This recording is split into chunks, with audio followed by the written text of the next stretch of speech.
Hey, everybody out there. This is Matt, one half of the Balance Point Radio team, and I just want to take a quick moment here to talk a little bit about, and this is going to just be very candid, off the cuff. I want to talk about free speech and the state of free speech in this country. And I want to preface everything I'm going to say here by undeniably stating that we enjoy a higher level of discourse in this country than in any other country in the world, hands down. There are places in the world where you can't speak your mind. If you disagree with the government, or you disagree with the prevailing religion of the land, or if you disagree with any particular type of policy, you can't speak your mind. That being said, there is a subset of our culture that, despite their claims to the contrary, are very anti-free speech. And we as a nation have to put an end to it. We need to categorically and unequivocally tell these people that they do not have a place in the discourse of our culture and our society. Now, a big part of the reason why I wanted to start doing the Balance Point Radio, this podcast, is because I moved from a very conservative part of the country. I moved from Newport News, Virginia. It's right next to Norfolk, Yorktown, Virginia Beach, big military presence, very conservative area. And I moved from there to Minnesota, which is Minneapolis, Minnesota, which is a very liberal place.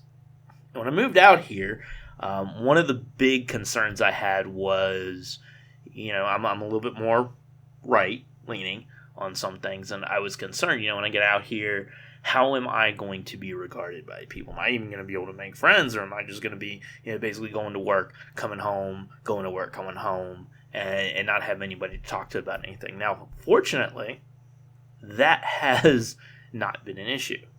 I've been able to make friends out here with some really amazing people, and a group of theater kids, basically. Performers and really open-minded people who are willing to have a discourse and who are willing to talk about things. I would say probably a little bit more than your average.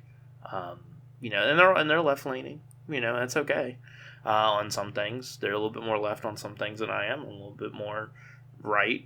Sometimes we agree on things.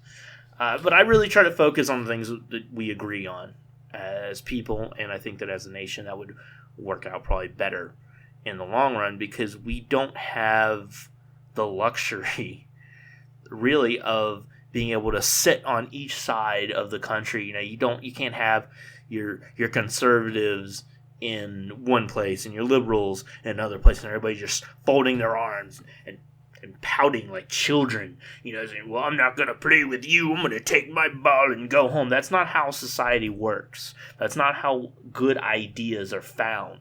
That's not how we move things forward. We have some serious issues facing our country and facing our planet. And if we don't come together and we don't say, okay, look, we're going to start acting rationally instead of this knee-jerk emotional reaction that you see from some people, we're not going to be long for this world. And I don't mean this country. I mean, every great nation that has ever existed has eventually undergone some change in structure or even collapsed. So, to say, okay, well, the United States of America might not be here in another 100 years. Okay. That might be, but the founding principles of the United States of America, I feel, need to stay a part of this world, because the other option is you have a planet where there is no onus put on liberty, where you have one or two parties that, really one. You have one party that determines what everyone is going to think, or you have one religion that determines what everyone is going to think, and that is a bleak future. So kind of what made me, would put the idea in my head to say something about this tonight is MILO Yiannopoulis. Love him or hate him, either way, he was set to give a speech at UC Berkeley, and he had Martin Shkreli. A lot of people might know him as Farmer Bro. He was the gentleman who raised the price of a medication 300%.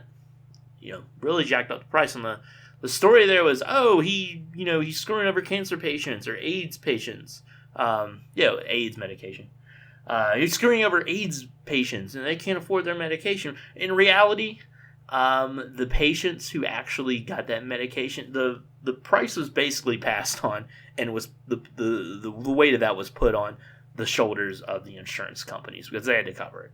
And it was a very rare medication that most pharmaceutical companies aren't making, so it didn't really exist. But again, facts take second place to the narrative. And the narrative is that he hates AIDS patients. He just wanted to make money off of somebody who is sick. Okay, well, first of all, pharmaceutical company, duh. Any pharmaceutical company that makes medicine is making money off of people being sick. But without some sort of price for that medicine, you can't pay the scientists, the engineers, the chemical engineers, the doctors, all the people with really fancy PhDs that work with really delicate things and go to school for 12 years with endless amounts of student debt. Their goal is to get a job with one of these places where they can pay that back and live a good life. If you don't have some sort of cost for that medication, here's a few things that are first of all going to happen. The medicine's going to dry up, okay? Because it's going to be literally worthless, because it has no value in the world, it has no value in the system. And no one's going to make it. You have I have a friend who's going to become a chemical engineer right now, and his goal is when he gets out of school is to go and work for one of these companies where he gets paid a lot of money working with very dangerous things. So not only does he have a salary, but he has a big, hazard bonus on top of that. That's why people work with these substances. But if there's no pay for it, because you're not charging anything, no one's going to make it. You're going to have a dearth of engineers, you're going to have a dearth of scientists, and now we have nobody researching anything new, and now our healthcare and our medicine is stagnating, and we go back to when the Black Plague wiped out a third of Europe because nobody understood the value of medicine and anatomy and science. I digress. UC Berkeley, MILO Yiannopoulis, and Martin Shkreli, basically they were not allowed to hold their event because they're detractors. And again, you can disagree with someone. That is fine. That is your right as an American to disagree with someone. Say, I don't agree with what you're saying. I disagree with you fundamentally. Here are my reasons why. You run down the reasons, and you ask for their retort. They give you their retort. And to everyone listening, as you argue and as you debate, then the truth comes out. People can pick sides and say, well, that person convinced me or that person convinced me. That is the point. Okay, without that, the republic dies. Democracy dies. Because now you no longer have multiple viewpoints. You have one viewpoint. And that is called totalitarianism. That is how dictators form. Everyone on the right was concerned about it. Barack Obama for the past 8 years. Oh, he's a dictator. He's going to shut down discourse. And now you have everyone on the left. Oh, Donald Trump is going to be a dictator. He's going to shut down discourse. The one thing that those two sides have in common is that they're both afraid of their voices not being heard. So when you hear about people threatening violence, actually doing violence to keep someone's viewpoint from being heard, what does that sound like to you?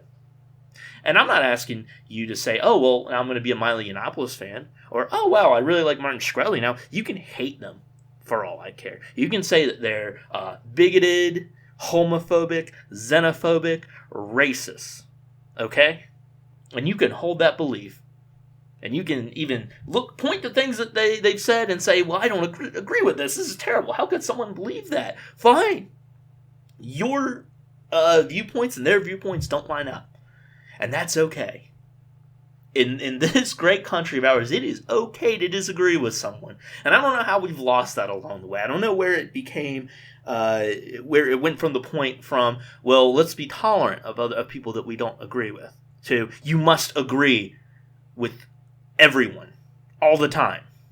When did it become wrong to say, I disagree with you?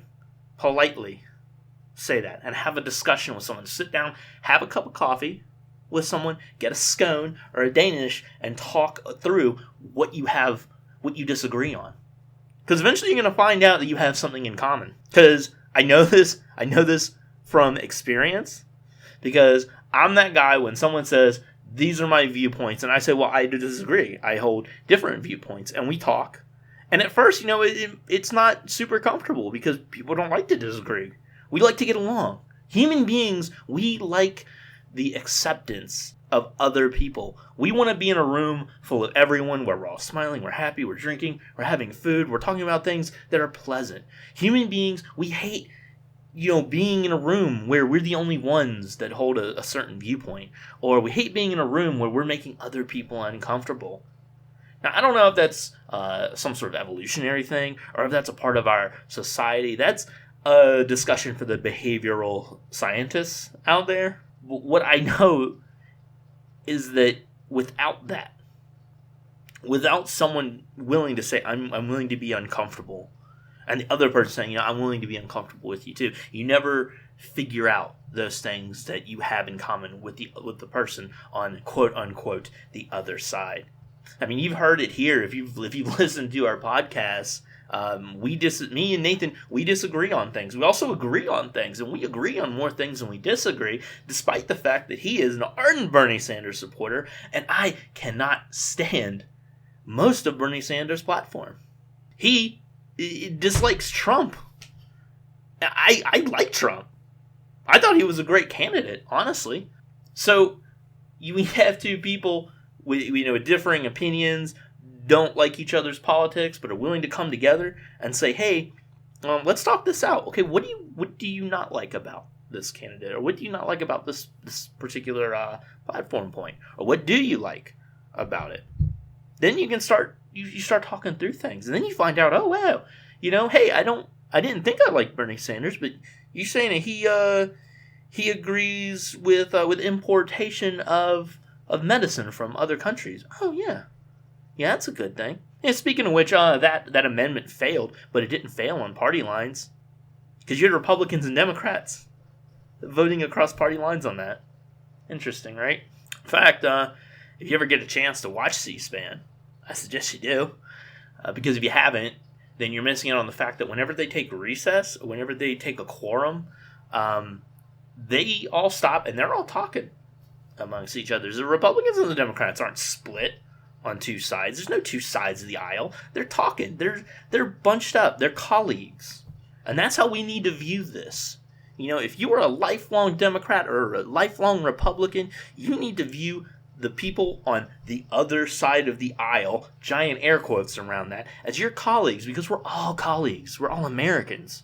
And we all need to work together to hear the other side. Whatever that other side of that issue is, we need to hear it.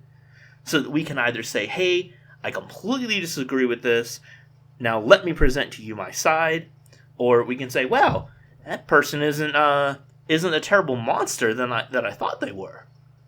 Because that's the real secret. The people that want to say, that want the students at UC Berkeley to say, we don't want this person here. We don't even want them to have a chance to air their viewpoints. Because believe me, they're organizers behind this. These protests don't just spring up randomly. Okay, we're talking about college because we've all been in college before. Okay, how easy do you think it is to organize a bunch of college kids to show up just spontaneously? You don't just put up a sign and say, hey, here's somebody that you don't like, now, and then just expect people to show up and do violence. No, there's an organizer behind it. We don't know who it is. A political opponent, someone who disagrees. But the appropriate way is not to shut that down with violence. The appropriate way to combat what you think is a harmful viewpoint, whatever that harmful viewpoint might be, the way to do that is not to shut it up. There's a quote from Game of Thrones. Tyrion Lannister, one of the most quotable characters on that show, but I think he put it perfectly. When you cut out a man's tongue, you don't silence him. You just show to the world that you're afraid of what he might say. So here's my challenge to everyone who might hear this. Find somebody that you disagree with and engage them politely. And it doesn't have to be anything harsh. You don't have to walk up to somebody and say, hey, so why do you hate all Mexicans because you're pro Trump's wall? Or you don't have to say, why do you hate babies because you support abortions? No, it's not. First of all, that's not how you start a conversation. I think we all know that. But you walk up to somebody and you just have a talk. You just talk with them about random stuff, small talk, and say, hey, just drop it like, hey, did you hear? They had an amendment on doc to allow importation of medicine from other, cheaper medicine from other countries. Oh, really? How'd that go? Man, it failed. Oh, I bet it was because of the insert party here, and then you can drop it like, well, actually, the vote was split across party lines. Oh, I wonder why it didn't. Wonder why that didn't go through. And now you're talking about stuff. You're talking because I guarantee you, both of you having this conversation have had at one point in time to have prescription medications or have had to go to the doctor for something. So now you can talk about it. Well, hey, this would be a really great thing. Oh, well, maybe I don't agree with that because, what about these problems? Yeah, you're right. That probably would cause some problems. But you know what a solution to that problem would be? Blah, blah, blah, blah, blah. And now you're talking. Now you're coming to a consensus. You can suck other people into it. And now you have a discussion amongst people, amongst citizens, amongst voters saying, hey, we like this. We like these ideas. We don't like these ideas. And then once you've figured out what ideas you do like and what ideas you don't like, you can take those to your senator, your congressman, to your local representatives and say, hey, these are the things that we agree with. These are the things we don't agree with. And that's how change happens in this country. That's how political movements start. They're not, sprung up randomly one day. The Republican Party didn't just spring up one day. The Democratic Party didn't just spring up one day. And despite what the Libertarians and the Green Party might want you to think, it's not like flicking a light switch and one day, they're taken seriously. No, the Libertarian and the Green Party aren't taken seriously because they are out of their minds crazy. Okay, they talk about stuff that no person can get behind. Now, this past election cycle was their chance to be taken seriously, and, well, Gary Johnson and Jill Stein. And that's a whole topic for a whole different rant, but the heart of what I'm trying to say here is whether or not you agree or disagree with someone, you owe it not to them, not to anyone else, but you owe it to yourself to hear out that other side of the argument. You owe it to yourself to hear that other viewpoint, because otherwise you are taking whatever it is that you think on any particular subject on 100% faith. And that's just crazy to believe something with zero proof. I don't think that's something that anyone would say that they are okay with. Even if you're religious, even people who are really religious, Christians, Muslims, Jews, if you ask them, why do you believe this?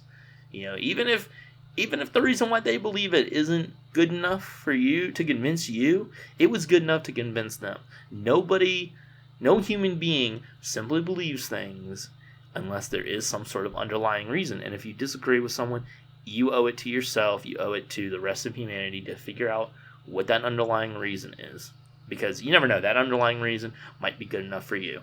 And if it gets one person seeing the other side, and if it gets one person to be a little bit better in their decision-making faculties, then it's worth it. Matt out.